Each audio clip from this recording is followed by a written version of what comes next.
kwara changa bujab yamap kalberi chikwara liwa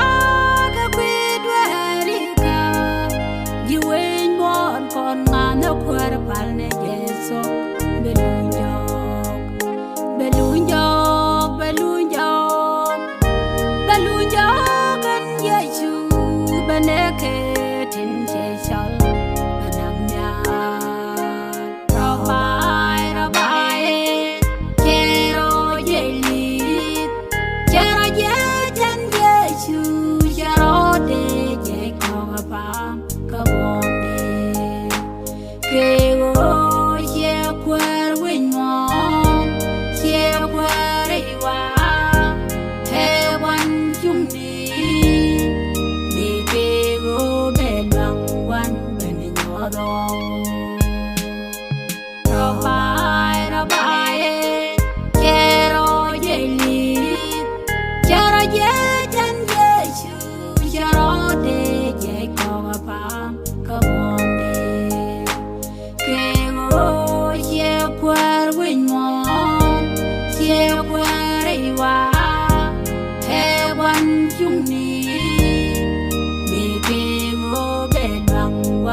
quạt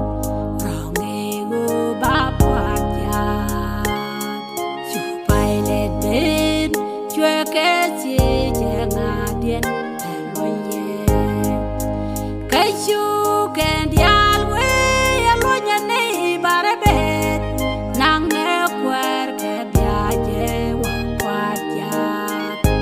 qua để je ya qua để je ya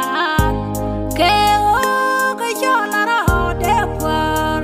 cho la ro để ni gạt quạt rong gu ba quạt ya ro bai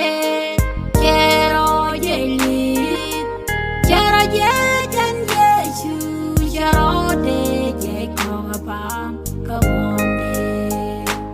ke o ye kwar win mo ye kwar I wa he wan chung ni ni ke go be nang wan be ni no do ro bai quiero yelit quiero ye jan ye chu quiero de ye ko pa ko de ke o ye kwar win mo ye kwar I wa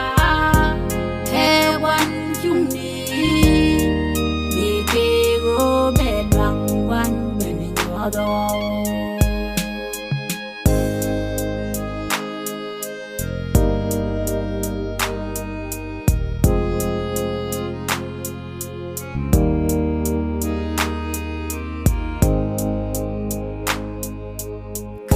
so ye we